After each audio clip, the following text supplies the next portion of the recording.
Ici Jean-Dominique Leduc et Marc Tessier. Bienvenue à Entre deux cases, édition Angoulême 2025.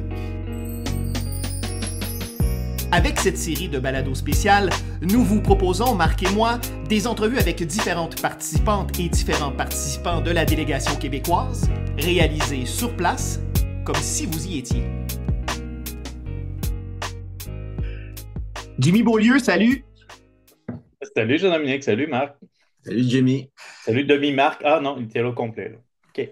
Complet, à Merci, moitié. merci beaucoup de nous accorder un peu de temps, Jimmy. Bien que tu ne seras pas de la présente délégation québécoise et loin de moi l'envie de tourner le fer dans la plaie, on tenait quand même, Marc et moi, à te parler parce que tu as quand même un lien particulier avec le festival et la ville d'Angoulême. Et c'est un peu de ça dont je voulais qu'on parle ensemble aujourd'hui. Volontiers, je suis là pour ça. Ben oui, il a été question que j'y aille pendant longtemps, sauf que toujours pas de réponse de la bourse demandée. Donc, oui, il commence à être un peu tard. Donc, effectivement, j'irai pas. Mais oui, allons-y. En fait, si j'avais les droits, probablement que là, je libérerais la chanson de Europe. Le Final Countdown. Ouais, c'est vraiment dommage, Jimmy. Mais bon, bref, à défaut d'y être physiquement, Mhm. on t'invite virtuellement. Et donc, quand je dis que tu es intimement lié au Festival d'Angoulême, et je tiens à revenir sur cette période-là, c'est qu'en 2001, avec Mhm. 5 autres auteurs, tu lances la structure mécanique générale, puisque tu souhaites arriver en 2001 avec quelque chose entre les mains. Est-ce que je me trompe? Non, tu ne te trompes pas, c'est janvier 2001. Donc, en tout cas, avant ça, il y avait quelques plures qui est sorti en 2000 Oui. avec le logo Mécanique Générale, mais je pensais vraiment que c'était comme un one-off. Puis après, j'avais cette pression-là parce que j'avais des amis qui avaient été avec la délégation québécoise en 2000 à Angoulême qui me disaient, faut absolument que tu viennes, faut absolument que tu viennes, c'est vraiment ta vibe, tout ça. Puis j'étais pas allé cette fois-là parce que je gardais la librairie où je travaillais alors que toutes les autres y avaient été. Donc, j'ai dit, OK, bon, on peut y aller, mais si on y va, il faut qu'on ait quelque chose à montrer. Tu sais, je veux pas être là spectateur. Je voudrais qu'on ait une espèce de petite carte de visite fraîche. Fait que j'ai ressorti mon logo Mécanique Générale qui avait à ce moment-là 3 4 mois. Et puis, j'ai dit avec les deux personnes avec qui je comptais y aller, puis d'autres gens qui étaient très proches de moi, faisons un petit collectif pour avoir de quoi juste à tu sais, déposer sur la table, tu sais, faire du PR. Enfin, j'étais encore carriériste dans ce temps-là, j'avais pas encore tout abandonné. Puis ben, c'est de là qu'est né Mécanique Générale, mais puis aussi c'est de là qu'est né ce réflexe-là de tu sais, toujours se servir d'événements pour faire de la bande dessinée, pour faire du nouveau matériel, toujours. Tu sais. Il y a un festival de Québec qui arrive, bon, ben écoute, on fait une histoire, on fait quelque chose. Tu sais. C'était comme c'est une espèce de dialogue entretenu avec les événements depuis le début, comme juste une date de tombée pour te faire avancer. Et c'est un dialogue que tu entretiens toujours, notamment avec la structure Colosse. Oui, absolument, c'est ça. C'est vraiment, tu sais, on n'est pas dupe, on ne vend pas assez pour que ce soit une opération commerciale, c'est vraiment une opération pour se faire avancer. Tu sais, sinon, les années passent, puis on n'a rien foutu, puis c'est ça. Donc, justement, se servir de... Puis pour les événements, c'est cool aussi, parce qu'ils ont toujours des publications fraîches, puis des auteurs qui participent à faire l'événement aussi, là, des auteurs, des autrices. Hmm. Alors, en 2001, tu es donc du voyage. Est-ce que l'équipe qui fait partie à l'origine de Mécanique Générale et qui était du collectif Avons-nous les bons pneus? Et donc là, il est question de Philippe Gérard, de Leftanne, de Benoît Joly, de Luc Giard et de Sébastien Trahan. Mhm. Est-ce qu'ils étaient tous présents avec toi à Angoulême? Cette première année-là, non. Ben, Luc, Giard, Benoît Joly, ça aurait été compliqué de les faire voyager, mais Hmm. je pense que les trois qui étaient là cette année-là, c'était Sébastien Trahan, moi, puis Leftan. Puis, donc, Philippe est allé plusieurs fois aussi, en tout Ouais. cas, des fois ensemble, des fois pas ensemble. Donc, pendant cette période-là, en tout cas, on y était pas mal toujours. C'était une étape très importante. Et la réponse à Angoulême, là, face à votre collectif Avons-nous les bons pneus, ça s'est passé comment, en fait? Ben, ça s'est passé qu'on s'est fait des amis qui tiennent encore aujourd'hui, puis des amis vraiment des espèces de frères et sœurs d'armes, hein, tu sais, des gens comme Nilso, Dominique Goblet. Moi, quand j'arrive à Angoulême, la première personne que je vais voir, c'est Nilso, toujours. Tu sais, c'est beaucoup plus dans les petites structures qu'on a fait des contacts avec. Voyons, le Facochère à l'époque. En tout cas, il y avait un paquet de petits éditeurs qui sont devenus plus grands dans certains cas, qui sont restés petits avec de l'intégrité dans d'autres. Euh, c'est ça, donc on, on- on- on est devenus des joueurs qui existaient dans les premières années avec Mécanique Générale, puis même avec Colos, ben, j'y allais toutes les années pendant un certain temps. Ça coûtait pas si cher. Ça coûtait quelques centaines d'euros avoir un stand, puis on rentrait dans notre argent. Donc, il y a vraiment eu des stands Colosses pendant, je sais pas, 3 4 ans, 5 ans. Wow. Il faudrait que je revérifie les factures pour voir quelle année exactement, là. Mais c'est ça, puis ben, je sais pas, ça existait, puis ça faisait partie du paysage du Fanzina, puis de l'espèce de fièvre enthousiaste qu'il y a aussi à cette échelle-là, qu'on perd quand on est rendu. Tu sais, il- la plupart des années, j'allais même pas dans la grosse tente avec les éditions Soleil, Delcourt, tout ça. Je mettais pas les pieds là, tu sais, j'en avais rien à casser. Pour moi, le festival, c'était l'espace Nouveau Monde, la bulle New York, là. C'est Mais la seule. c'est dommage, Jimmy, parce que moi, je me souviens, en 2005, la première fois que je suis allé, d'ailleurs, tu étais là, Ouais. tu étais présent en 2005 quand je suis allé, parce qu'il fallait absolument que je que j'éprouve ma soif de curiosité. J'étais allé dans la bulle et au stand soleil, il y avait des filles en bikini avec des épées et il y avait un truc de feu derrière.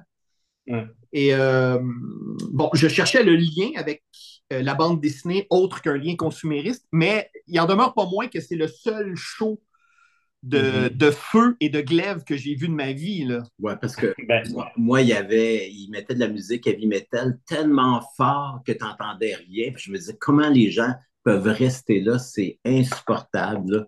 Euh, ben, Puis quand je fais de la. c'est ça, l'année de Julie, là, je suis allé dans la bulle pour rencontrer Boquet. Puis il y avait tellement de monde, c'est comme l'heure de pointe du métro à Montréal à 5 heures quand tu essaies de te squeezer. Je sais pas comment les gens font. La bulle Ouais. du nouveau monde forever. Mais la face, quand je lis une bande dessinée de soleil, la plupart du temps, je trouve ça très cohérent avec ce que vous me décrivez. Je trouve que ça fit complètement. Ben, Je pour ne peu qu'on aime. m'étendrai pas Non, là-dessus. non, évidemment, le but, c'est pas de t'amener dans le scandale. De toute façon, en soi, Angoulême a Ouais. toujours une espèce d'aura de scandale et là, c'est pas le propos.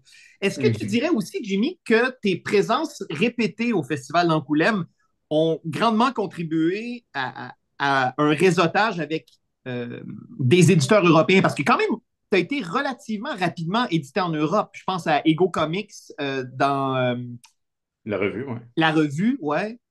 Est-ce que Ouais, il y a donc, ça a plusieurs été. fanzines, Strios Comics aussi. En tout cas, il y a eu quelques fanzines qui m'ont accueilli. Oui, on ne voyait pas ça tant que ça comme du réseautage, là. C'était vraiment une question d'exister, puis de.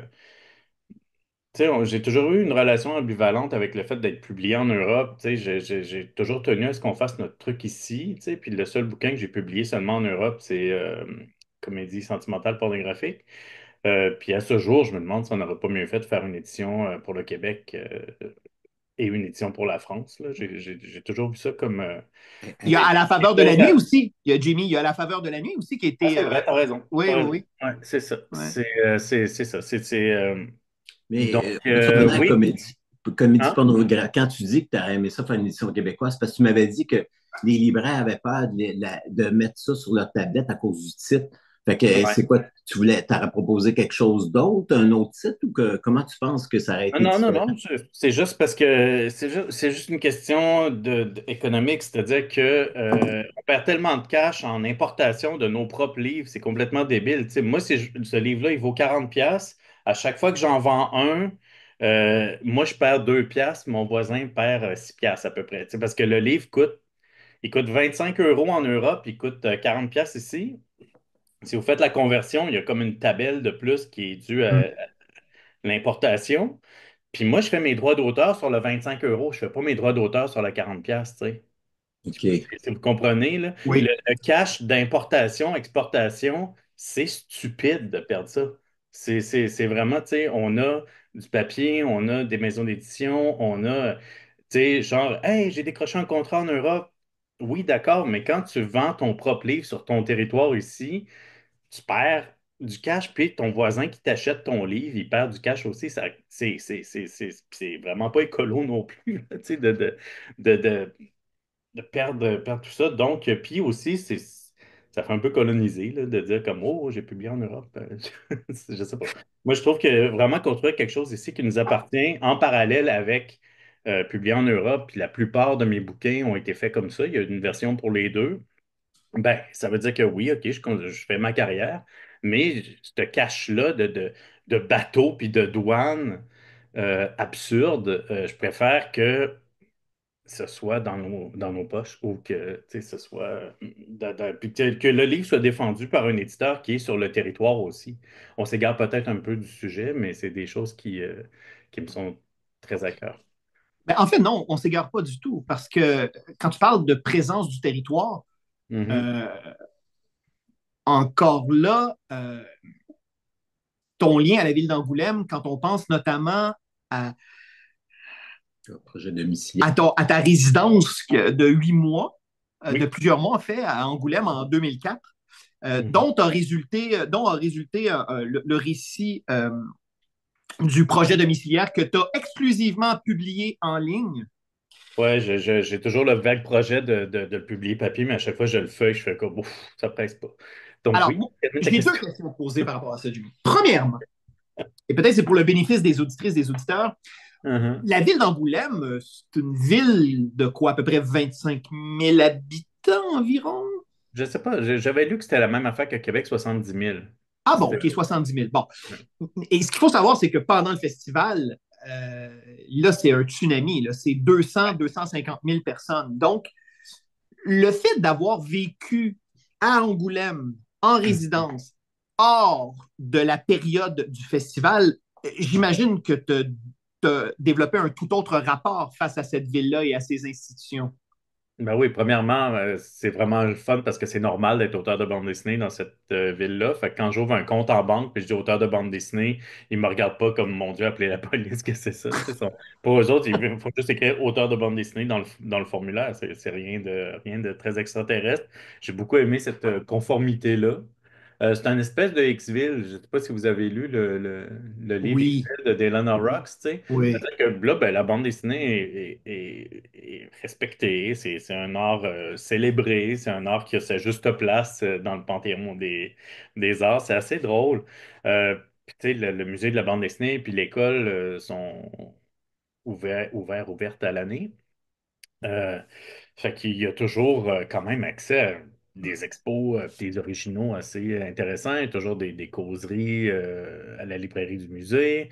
Fait qu'il y a, il y a vraiment un truc dans le temps. Tu sais, Angoulême se veut au-delà du festival comme une espèce de pôle de l'image, là. C'est- pour pas Et, reprendre- et ce qu'on n'a jamais réussi ici au Québec à ce jour, c'est-à-dire que un des défis des différents événements, au-delà de se pérenniser eux-mêmes, Mm. c'est de proposer vraiment une programmation, des activités, un environnement à l'année.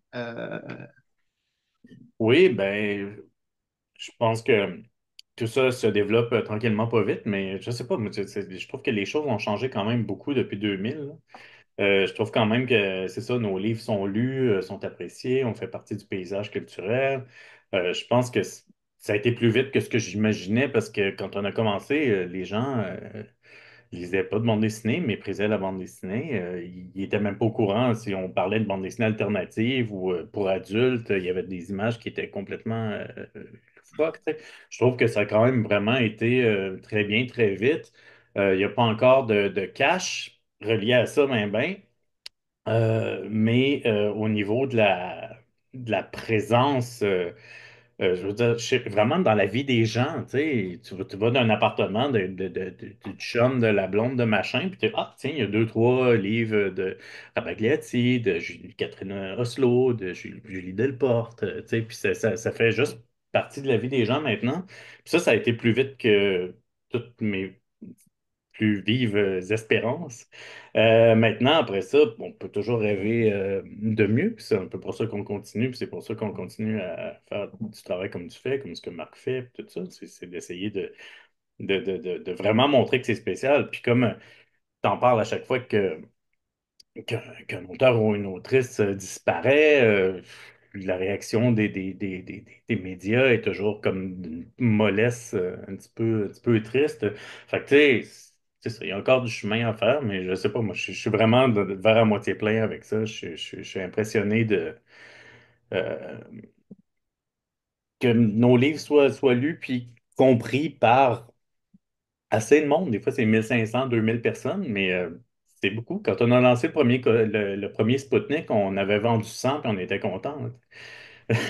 Tu Oui, sais. les temps ont bien changé. Puis, je Ouais. veux dire, tu as été, ben, quand même, Marc. Moi, je trouve qu'il y a des retours des fois de choses que. Parce que moi, ça fait plus longtemps que j'en fais que toi. Puis la Ouais. bataille, quand j'ai commencé, c'était juste exister. Puis parce Ouais. qu'on se battait contre une volonté de colonisation, de répéter le succès commercial qu'on voyait en France et en Belgique. Puis Mhm. aujourd'hui, ben, je trouve qu'il y a une volonté de rentabiliser la bande dessinée pour attirer le plus en plus de gens possible. Puis pour moi, c'est une erreur d'aller dans cette voie-là. C'est plutôt de célébrer les auteurs, les visions uniques, ce qui fait que la bande dessinée québécoise a été vivante, puis elle a débloqué les frontières. C'est vraiment les auteurs et les autrices qui font des choses individuelles sans penser à faire de l'argent, puis faire un médium commercialiser ça pour que, là, Mhm. puis des fois, je vois une petite volonté de retourner vers ça, puis ça me gosse un petit peu, là. Mais, parenthèse. Ben non, mais Oui, c'est l'inflation, là. C'est comme, tu sais, je parlais avec Luc Bossé de Papa qui me disait que les prix d'impression ont doublé. Puis le pouvoir d'achat des gens a réduit drastiquement. On l'a Mm. senti au dernier Exposine. En tout cas, je sais pas, on est plusieurs à avoir fait comme ah, tiens, regardons ça, on vend à peu près un huitième de ce qu'on vend d'habitude. Tu sais. Fait que, d'ailleurs, tu sais que Luc a dû augmenter les prix de plusieurs de ses livres qu'il a réimprimés, là. ben, ben, effectivement, il n'y a pas trop le choix. Puis, ben, c'est ça, les gens ont de moins en moins, tu sais, juste. Moi, les billets de concert, l'année passée, j'étais allé voir, je sais pas, moi, 25 concerts parce que j'y pensais pas. Puis là, cette année, j'ai ouvert comme 8 onglets hier. Puis j'ai dit, lequel je vais voir, tu sais, je peux m'en permettre un peut-être, là, tu sais, l'inflation, c'est assez débile quand tu fais un truc culturel, hypersensible, tout ça. Puis moi, je peux pas jouer d'autres games que l'hypersensibilité, là, j'ai 50 ans, c'est comme, je peux pas faire autre chose que des trucs rêveur, puis je pourrais pas faire un agent Jean, là, c'est pas, je ferais Non. pas ça, là.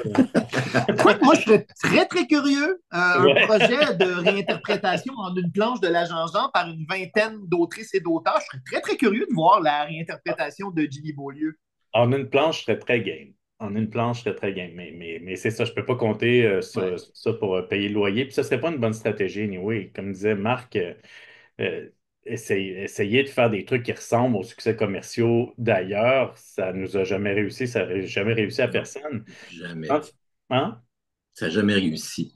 Puis en même Ouais. temps, est-ce que l'agent Jean a besoin de plus de promotion? Tu sais, je veux dire, tu sais, une réinterprétation d'une nouvelle de Jimmy Beaulieu, peut-être c'est plus intéressant que faire l'agent Jean. Tu sais. Oui, mais là, tu es dans une. Oui, mais là, tu tombes dans des considérations commerciales et marchandes. Ouais. C'est sûr Mhm. que l'éditeur de l'agent Jean ne va pas se dire OK, là, on en vend, fait qu'on arrête de faire de la promo, puis on arrête tout ça. Au contraire, ils ont une locomotive. Donc, je Mhm. pense aussi, et je ne sais pas si tu es d'accord, Jimmy, tu as quand même été à la tête de Mécanique Générale pendant de nombreuses années. C'est une espèce de chimère, là, la locomotive, mais tu sais, on ne se cachera pas qu'il y a plusieurs éditeurs qui rêvent d'avoir un Alexa ou un Michel Rabagliati dans leur catalogue, là. Ben là, voyons, tout le monde voudrait pouvoir faire les livres qu'ils veulent sans angoisser. Oui, voilà. Ouais. Des situations comme ce que le bossé me parlait de l'impression qu'ils doublent de prix tout d'un coup, post-pandémique, c'est quand même des situations angoissantes. Tu veux survivre, tu veux continuer Fait que oui, effectivement, avoir des titres qui te rassurent, qui t'enlèvent de l'anxiété, ça doit faire du bien, mais il y a personne qui fait ça pour ça, ou en tout cas, personne que je connais qui fait ça pour ça. Peut-être que des vrais gros éditeurs, ils pensent dans ce sens-là. Mais tout le monde que je connais, on fait des livres qui pensent dans l'autre sens. C'est comme, ah, si c'est lu, si on vend 3000, 4000, 5000 exemplaires, c'est vraiment le fun, mais on l'a pas fait en pensant à ça du tout. On l'a fait en pensant de mettre de la beauté dans le monde, puis s'exprimer, puis that's it, tu sais, Comme, yes. Oui, parce que Dieu sait que plus que jamais, le monde a besoin de beauté et de Ouais. douceur, hein. Je pense que peu ouais. importe où on loge, à Mm. quelle enseigne politique on loge, je pense que de toute manière, on vit plus que jamais dans un monde divisé. D'ailleurs, Jimmy, Mhm. tu disais plus tôt que pour toi, le fait d'être édité en Europe, c'était Mhm. pas, c'était pas une priorité. Or, ma question est la suivante. Mhm. Retourner à Angoulême, si ce n'est Ouais. pas tant dans le but, dans l'optique de réseauter, et outre le fait d'aller revoir des amis, toi, dans ton parcours, dans ton métier d'auteur de bande dessinée, dans ta carrière actuelle, qu'est-ce que ça représente aller à Angoulême? Qu'est-ce que tu en retires? Excusez, maintenant. Oui, maintenant, oui. Maintenant, ce que j'en retire, c'est vraiment de juste de faire partie de mon monde. C'est vraiment Ouais. c'est vraiment de juste faire partie de ce métier-là, de cet univers-là, puis de continuer. Tu sais, un truc qui m'a été dit à mon tout premier voyage à Angoulême avec mes petits fanzines, c'est par Philippe Morin. Philippe Morin est un des PLG. PLG. Ouais. Il m'a dit, ah, tu sais, le secret dans ce métier-là, c'est de durer. Tu sais. Mm. Puis c'est vraiment ça, c'est vraiment parce que tu sais, je sais pas si vous avez lu le livre d'Adrienne Tominé, de Loneliness of Oui. the Distant Cartoonist. On mange de la humble pie 18 fois par jour, puis des pavés de humble pie énormes comme ça, tout le temps. Je veux dire, on est tout le temps, tout le temps, tout le temps humilié dans ce métier-là. Puis ça fait juste du bien de se retrouver ensemble, c'est ça. Mais c'est très, très juste. Ça fait du bien de se retrouver ensemble à Angoulême. Puis aussi, tu sais, une chose que cette expérience-là a pu m'amener, que je peux partager, c'est que tous les marchés qui sont pas, ben les marchés, en tout cas les scènes qui sont pas la France, le Japon puis les États-Unis, ça se ressemble. C'est que les trucs alternatifs sont plus populaires que les trucs qui essaient d'être populaires. Ça, c'est comme, tu sais, les trucs qui essayent de... Tu sais, tu parles de la bande dessinée suédoise, euh, ivoirienne, tu sais, danoise, en tout cas un peu partout, brésilienne. Tu sais, il y a toujours des petites scènes alternatives vraiment vivaces comme la nôtre. Puis il y a des choses qui essaient d'être commerciales, puis ça tourne un peu en rond, tu sais. Puis les choses qui... ces bouquins-là alternatifs, ça fait des auteurs qui, un peu comme nous, font partie de la... je sais pas, du milieu culturel, font partie, sont lus, sont respectés, ils font partie de la réflexion. Alors Il inspire aussi. Quelque ouais. part, des gens qui arrivent sur la scène, qui tombent sur ces livres-là, tes livres, Julie Doucet, qui trouvent par exemple un Valium, et ça donne des claques, puis après ça, ils disent, Asti, c'est fun, je veux faire des choses comme ça, tu sais. Parce qu'aujourd'hui, plus que jamais, c'est être capable de s'exprimer, d'avoir une voix distincte, puis s'exprimer, pas se faire perdre des réseaux sociaux, qu'on a toutes la même bip, tu sais, en tout cas. Ouais, là, ça devient de plus en plus un défi, là. Hmm.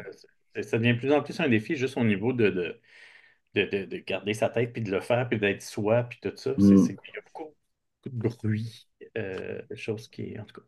Puis je pense aussi que quand tu fais quelque chose d'intègre, fidèle à toi-même, et que tu parles de sujets qui résonnent dans le cœur des Québécois, Québécoises, ben, des fois, ces livres-là, ben, ils vont au-delà des 100, 200, 300 copies, puis ils finissent par chercher, ben, accrocher des gens. Puis je pense que des fois, il faut prendre des chances, il faut prendre des risques, il ne faut pas juste penser commercial, là, on a la formule. Ceux que j'ai rencontrés qui pensaient avoir la formule pour faire des succès commerciaux, ils sont plantés. Fait que, tu sais, il n'y a personne qui est devin et qui pense qu'il va trouver la manière de faire de l'argent, là. Mais non, juste à regarder l'histoire tu sais, de la musique pop, tous les plus gros hits, au début, ça a commencé par des jokes stupides ou des... On voulait essayer la nouvelle disquette ou on voulait faire Blue Monday de New Order. Ils voulaient faire une tune pour faire un rappel parce qu'ils haïssaient faire les rappels, puis ils voulaient juste faire une tune que tu payes sur le piton puis ils disparaissent, tu sais. Ça a été le single qui est le plus vendu de tous les temps pendant quasiment 5 ans, tu sais. Euh, c'est ça, c'est toujours des espèces d'accidents comme ça qui font des, des, des succès pertinents. Tu sais. C'est rarement genre, ouais, on va faire un money-making hit, ça, puis ça peut marcher dans une certaine mesure, mais c'est pas, ça fait souvent des feux de paille. En tout cas, puis anyway, c'est pas des bons buts. Tu sais, tu rêves pas de faire de la bande dessinée parce que tu veux t'acheter un bateau, là. Tu rêves de faire de la bande dessinée parce que tu veux partager ce que tu penses, tu veux partager ton sens de la beauté, tu veux écouter aussi, tu veux, tu sais, justement, j'ai parlé de Nisso quelques fois depuis parce que je viens de lire son plus récent livre, Les Julie, puis c'est un des plus beaux livres que j'ai lu de ma vie. Je pleurais tout le long, c'est extrêmement émouvant. Mais ce partage-là, toutes les conversations que j'ai eues dans ma vie n'ont pas atteint ce niveau de partage-là. Il y a quelque chose de magique avec le dessin qui dépasse tout ce que le langage humain a pu créer au niveau de la connexion puis du partage. C'est vraiment ce mot-là, le partage. Puis c'est ça qu'on cherche. Ben, c'est ça que je cherche, mais j'ai pas mal l'impression que tu sais, quand tu prends de ton temps pour mettre des petits dessins dans des bulles, puis dans des cases avec des bulles, puis tout ça, c'est vraiment ça que tu cherches. Tu cherches à exister sur un niveau que le langage n'est pas capable d'atteindre. Puis si tu peux faire assez de cash pour continuer à le faire, puis pas trop te mettre dans la marde, comme je suis un mauvais exemple en ce moment parce que je ne fais pas Angoulême parce que je manque de cash. Mais c'est ça, ouais, le mieux qu'on peut espérer, c'est que ça permette de nous. Ouais. Ben, ça crée un espace intime avec le lecteur. Mais moi, je te dirais, oui, la bande dessinée, c'est fort, mais les livres aussi, ça crée un espèce d'espace intime qui permet, tu sais, des grands écrivains, ils vont imaginer, ils te font voir des images. Fait que c'est ça qui est intéressant.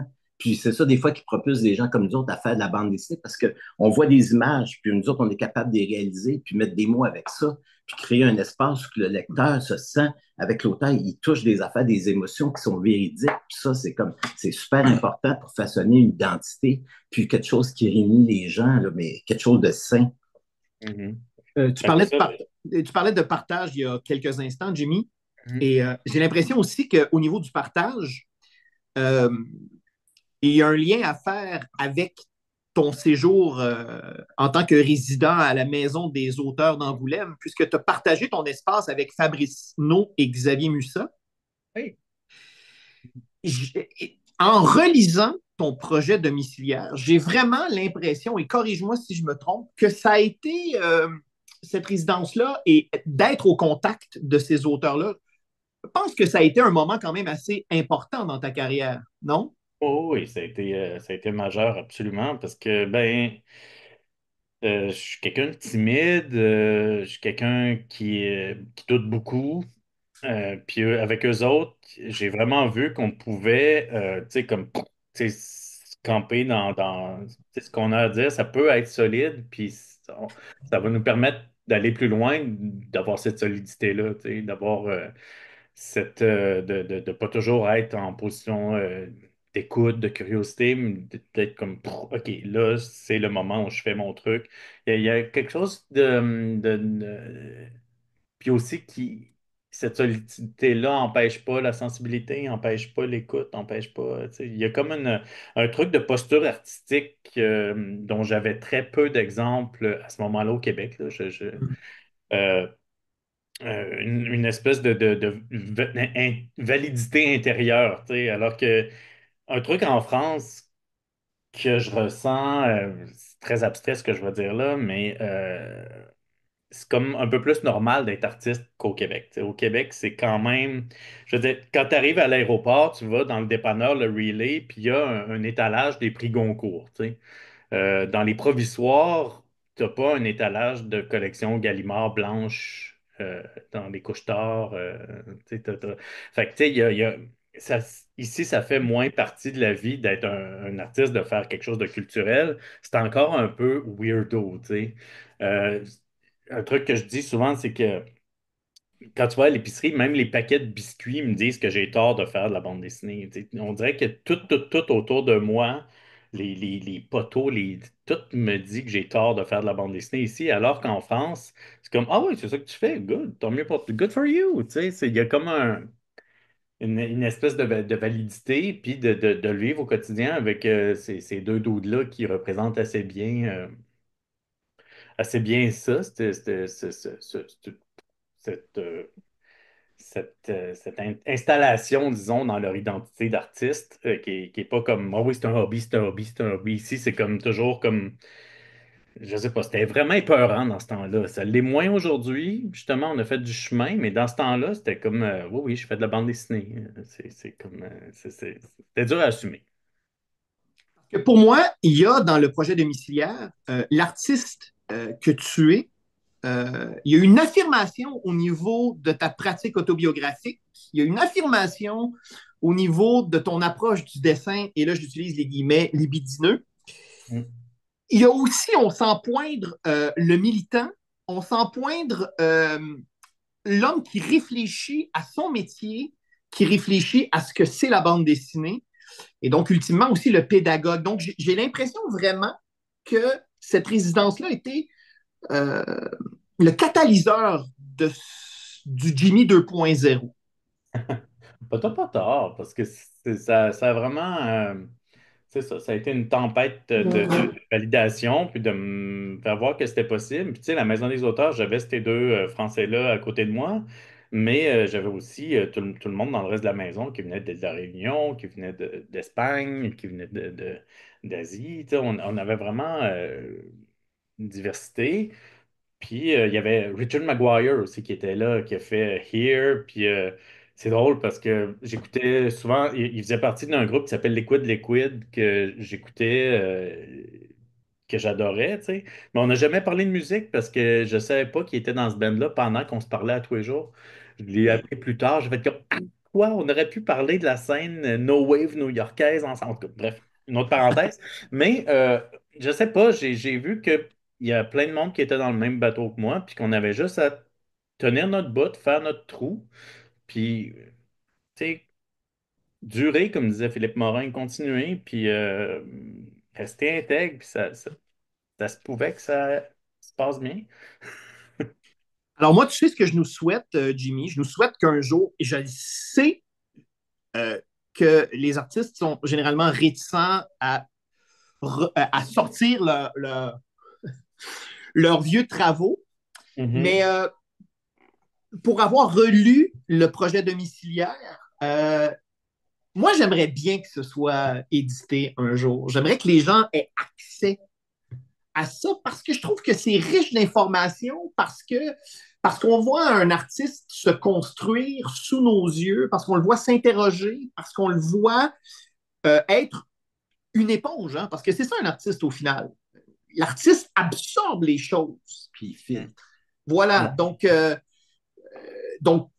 voilà. Moi, je ne sais pas si tu es d'accord avec moi, Marc. J'espère que oui. Ben, moi, je trouve que des fois, j'entends beaucoup d'artistes qui ne devraient pas s'éditer eux-mêmes parce qu'ils ne sont pas tout le temps les meilleurs par rapport à leur travail antécédent. Puis il y en a plusieurs que je trouve que c'est génial, ça devrait exister, mais les artistes ne veulent pas le faire parce qu'ils ont comme ils trouvent ça, c'est du vieux matériel, tout ça. Mais tu sais, avec le temps, des fois, c'est le fun de relire des choses avec le recul parce que là, on se rend compte, OK, c'est intéressant. C'est peut-être pas aussi pire que ça que je pensais, tu sais. Puis des fois, c'est ça, tu sais. Des fois, il faut trouver, il faudrait qu'il y ait des éditeurs qui sortent ces choses-là, là. Puis que ce ne soit pas les auteurs, parce que les auteurs, des fois, non. Hey, let's go, Jimmy.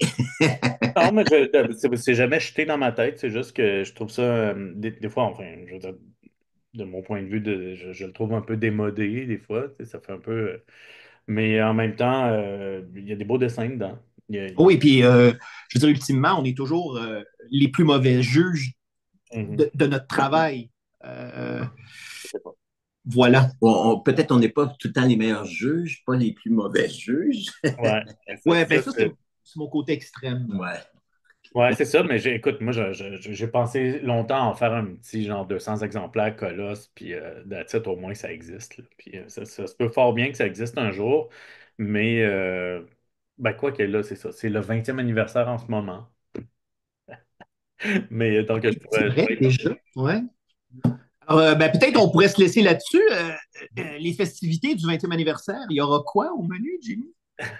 Mais, OK, Rien du on tout, peut. le 20e anniversaire de Mécanique Générale est passé, celui de Colosse 2002 est passé. Ouais. Euh, tu sais, je veux dire, je sais pas. je suis pas quelqu'un qui organise des affaires de même, mais anyway, je sais pas. C'est comme si ça me tente pas de remanger de la humble pie en disant Hey, on fête les 20 ans de Colosse, puis personne vient. Non. Non, mais là, c'est pas ça. Mais Jimmy, si on peut finir, tout ce que j'entends, c'est que finalement, tes participations à Angoulême, ça a été tout du positif. Ça t'a permis de rencontrer d'autres personnes, d'échanger, de faire une résidence, tout ça. Fait que pour moi, il y a rien de négatif dans le fait d'aller en France, puis de rencontrer d'autres gens, puis s'ouvrir un petit peu à l'extérieur du Québec. Mhm. Ouais, en effet, non, c'est vraiment extrêmement positif. Puis franchement, le côté PR puis séduire des éditeurs puis tout ça, j'ai vraiment pas ça. Tu sais, je vais faire du gros name dropping. Je mangeais la semaine dernière avec Étienne Davodo. Puis il m'a dit Ah, mais c'est dommage, si tu viens à Angoulême, tu vas pouvoir rencontrer tel éditeur, je pourrais te présenter à tel machin. Puis j'ai dit Oh man, j'en ai rien à foutre. Mon problème, c'est pas un problème de contact ou d'opportunité ou tout ça. Mon problème, c'est que j'ai pas le temps de travailler. J'ai pas, tu sais, pour survivre, j'accepte 78 000 contrats, puis j'ai pas le temps de faire de la bande dessinée. Tu sais, c'est ça mon problème parce que une fois que tu as un bon bouquin, Ah, allô, Stella. Oui, excuse-moi, là, elle demande de l'attention. Je suis désolé. Oui, ben, je veux bien lui en donner. Hello!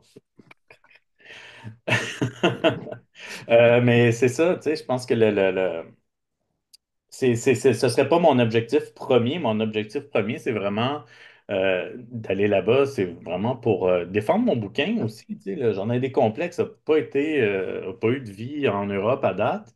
J'aurais aimé ça être là pour le défendre. Parce que c'est le meilleur livre que j'ai fait, d'assez loin à mon avis. Mais pour l'instant, en Europe, il n'y a pas eu de vie. Fait que j'aurais aimé ça aller être un bon parent pour ce livre-là, puis le défendre, tu sais. Euh, Puis c'est ça, faire partie du monde, faire partie de la scène. Puis c'est ça, si t'es à Angoulême, tu fais partie de ce monde-là. Si t'es pas à Angoulême, c'est comme t'existes quelque part. Ben, écoute, Jimmy, on te souhaite d'y remédier le plus rapidement possible pour aller prendre soin de ton bébé parce que Jardin des complexes, c'est un album formidable. Mhm. Et je trouve que même ici, il n'a pas eu le rayonnement qu'il méritait, mais ça, c'est autre chose.